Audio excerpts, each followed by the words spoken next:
Hello everyone, ఎలా ఉన్నారు? Welcome back. 'DS ఇరే' ఇదొక Malayalam super natural horror movie guys. రీసెంట్‌గా జియో హాట్‌స్టార్‌లో తెలుగు ఆడియోలో స్ట్రీమ్ అవుతుంది. డబ్బింగ్ అయితే చాలా చేశారు. ఈ మూవీ రన్ టైమ్ 2 అవర్స్ ఉంటుంది. మీరు లాస్ట్ ఇయర్ వచ్చిన 'బ్రహ్మయుగం' అండ్ 2022లో వచ్చిన 'భూతకాలం' మూవీస్ చూసుంటే ఈ మూవీ కూడా సేమ్ డైరెక్టర్ తీశాడు. ఆ 2 మూవీస్ కూడా సూపర్‌గా ఉంటాయి. నాకు చాలా ఇష్టం. ఇంకా చూడకపోతే డెఫినెట్‌లీ చూడండి. సో, ఇప్పుడు ఈ మూవీ ఎలా ఉంది? ఎవరికి నచ్చుతుంది? ఎవరికి నచ్చదో డీటెయిల్‌గా మాట్లాడుకుందాం. అంతకుముందు మీరు మన ఛానెల్‌ని ఫస్ట్ టైమ్ విజిట్ చేసుంటే ఒకసారి కాంటెంట్ చెక్ చేయండి.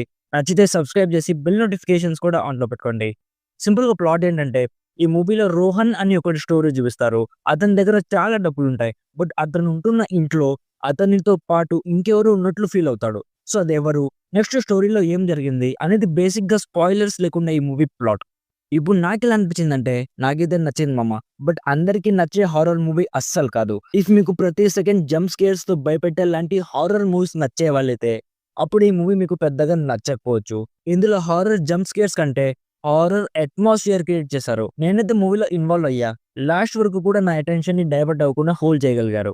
టెక్నికల్లీ మూవీ చాలా బావుంది. సౌండ్ ఎఫెక్ట్స్ కానీ, సినిమాటోగ్రఫీ కానీ, లొకేషన్స్ కానీ, కలర్ గ్రేడింగ్ కానీ అన్నీ కూడా చాలా బావున్నాయి. మీరు 'భూతకాలం' మూవీ చూసుంటే సేమ్ అందులో లాగే ఇందులో కూడా స్లోగా స్టోరీలోకి తీసుకెళ్తారు. మెల్లమెల్లగా సస్పెన్స్ అన్‌ఫోల్డ్ అవుతుంది. మీకు స్లో బర్నింగ్ హారర్ మూవీస్ చూసే అలవాటుంటే అప్పుడు ఈ మూవీ మీకు నచ్చుతుంది. లేకపోతే బోర్ కొట్టేస్తుంది. ఒక చిన్న ప్రాబ్లమ్ ఏంటంటే మూవీలో ఉండే క్యారెక్టర్స్‌లో detailing and emotional depth missing అనిపించింది. Other then that definitely slow burning horror movies చూసే వాళ్ళు ఎంజాయ్ చేస్తారు. Actors performances, music and production values అన్నీ కూడా చాలా బాగున్నాయి. ఓవరాల్‌గా నా సైడ్ నుంచి recommended 70% as a good horror movie which will be enjoyed by the target audience. Adult content ఏం లేదు కానీ కొన్ని కిస్సింగ్ సీన్స్ ఉంటాయి, బ్యాడ్ లాంగ్వేజ్ అండ్ కొంచెం వైలెన్స్ కూడా ఉంటుంది. ఇవన్నీ ఓకే అనుకుంటేనే ఫ్యామిలీతో చూడండి. సో, ఇది guys 'Dies Irae' movie review.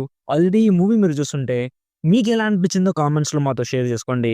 Video నచ్చితే లైక్ చేయండి. మరిన్ని రివ్యూస్ అండ్ రికమెండేషన్స్ కోసం మన ఛానల్‌ని ఇప్పుడే సబ్స్క్రైబ్ చేసుకోండి. Thank you so much for watching. Meet you in my next video. By bye guys.